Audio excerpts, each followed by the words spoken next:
వామ్మో ఈ పిల్ల మీద తీర్థం ఇంతగానం పోయాలనో వద్దో మళ్ళీ ఏమన్నా అయితే ఆయన నా పిల్లకే ఏదైతుంది పోయేవరకన్నా చూపియనన్నా చూపియ ఇంతసేపు పోగా నా పిల్లకి ఏం చేసిర్రు ఆ పిల్ల నేను సంపానికి వస్తుంది ఇగో నాకు చెట్టలు పట్టి గజగజ వణుకుతుంది పానము ఏమైంది అసలు మేము ముగ్గురం కలిసి క్యారమ్ బోర్డ్ ఆడుతుంటే వచ్చి నాకేమన్నా దినబుద్ధి అవుతుంది అంటే నాకు 10 రూపీస్ ఇచ్చిన చిప్స్ అందరు కానీ చిప్స్ తెచ్చింది ఏమైందో ఏమో ఆ చిప్స్ ఆడేసి లోపల అట్లా కూర్చుంది.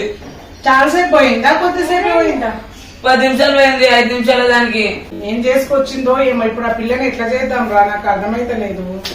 నాకు ఒక తెలిసిన పంతులుండు ఆయన తీసుకొని రావాలా తీసుకురావాలంటే రాత్రి పుణ్యం రాతే పోరా ఏడుంటాడు మరి ఆడు మంత్రకాడా లేకుంటే దేవుని గుళ్ళ పూజ చేస్తే అయినా మంచి అయినా మరి ఇలా మంచి పంతులుండు తీసుకొని వస్తాను కానీ వాడు మళ్ళా ఒక్కడెక్కడ పోతాడో నేను మళ్ళీ పిల్లకనన్నా పారిపోతే కష్టం కదా ఈ పిల్లని చూసుకుంటా కావాలి కాస్తా పోయి ఆ పంతుల మీద తొలకరా.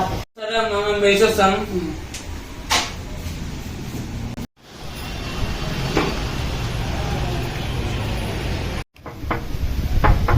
పండిత్ అండి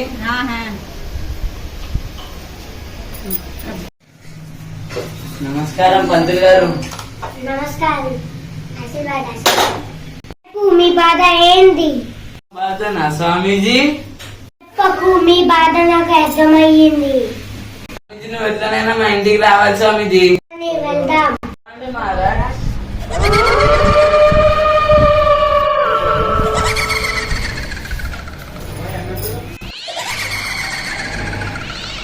ఉంది ఇంట్లో దయం ఉంది. నమస్కారం మహారాజీ.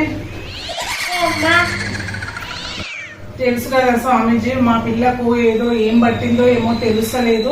నా పేరు ఆద్య కాదు కాంచన నన్ను అంటుంది. నన్ను చంపేయడానికి పోయింది. ప్రమాదం ఉండేనా స్వామీజీ? ఎట్లా చేద్దామంటారు స్వామీజీ? ఎందుకు అమ్మ నేను వచ్చిన కదా. ఇప్పుడు ఆ పిల్ల లోపలనే ఉంది స్వామీజీ ఎట్లా చేయాలి మరి? ఆ పిల్ల బయటకు పోకుండా కావాలి కాసిన నేను పీటీ తెచ్చేసి ఇక్కడ పెట్టండి.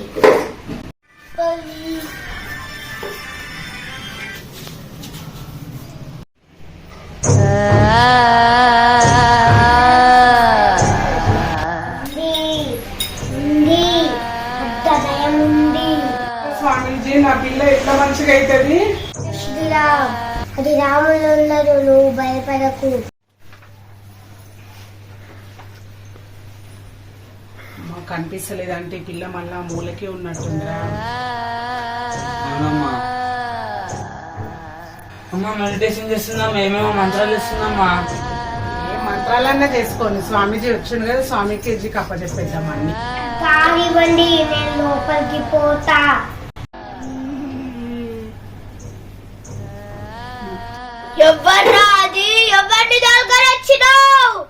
చూసిరా మహారాజు ఎట్లా వదులుతుందో చూసిరా అరుస్తుంది చూడు. నా బిడ్డను ఏం చేస్తుందేమో మహారాజు.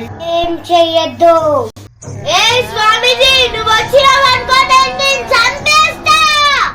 జాగ్రత్త మొన్న మా అమ్మ పీక తీసుకొచ్చింది జాగ్రత్త మీరు మెయిన్. మూసుకొని బయటికి పోవండి.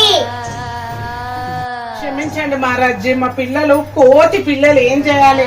ఆ కోతి పిల్ల అట్లా పోయి ఏం చేసుకొచ్చుకుందో వీళ్ళేమో మీకు విలువ ఇవ్వకుండా మాట్లాడుతున్నారు. వాళ్ళ తరపున నన్ను నేను క్షమించమని అడుగుతున్నాను స్వామీజీ. అమ్మా ఏం కాదు. ఈ పాప బయటికి పోయి తొక్కింది. ఎట్లా అంటారు స్వామీజీ? కదా భయపడకు చెప్తున్నలే. లేస్తావా?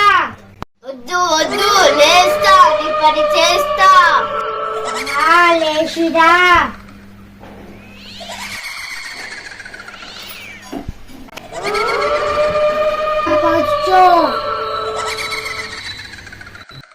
కూర్చోతావా?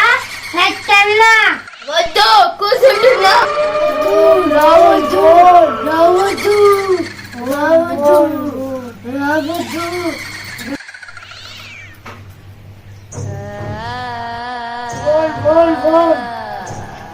ఇలా దయంకి బంధించిన. స్వామీజీ మంచిది స్వామీజీ. నా పిల్ల ఇప్పుడు అట్లా పడిపోయింది ఎట్లా స్వామీజీ? మరి ఏం చెప్పకు స్వామీజీ. ఏం చెప్పను మరి. మీకు కట్నం ఎంత ఇవ్వాలి స్వామి? మీ వద్దు స్వామీజీ మీలాంటి పండితులు ఉండబట్టే ఇంకా ఇట్లాంటి మంచి రోజులు నడుస్తున్నాయి. ఈ కలికాలంలో డబ్బులు తీసుకోకుండా మా పిల్లని మంచిగా చేసిరు. మళ్ళీ ఏమన్నా ప్రాబ్లం ఉంటే నేను మీ దగ్గరకే వస్తాను. బన్నీ మిట్టు ఇటు రండి నాయన, స్వామీజీ పిలుస్తున్నాడు. అమ్మా వస్తున్నాను. మంచిగా ఉండండి, మంచిగా చదువుకోండి.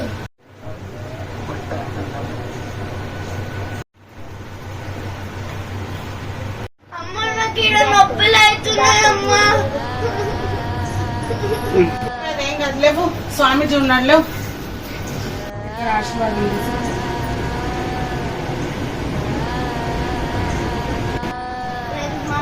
నచ్చినట్టయితే లైక్ చేయండి, షేర్ చేయండి, కామెంట్ చేయండి. చాలా అయితే మస్తు నమ్మడం అవుతుంది. మేమే వీడియో తీసుకుంటే చాలా నమ్మి తీసినాం. ఈ బుడ్డోని మాటలు ఈ ఆద్య క్యారెక్టర్ అయితే చూడండి ఫ్రెండ్స్. చూసి ఎట్లుంది ఏంది అనేది అయితే కామెంట్ చేయండి. ఓకే మరి బాయ్.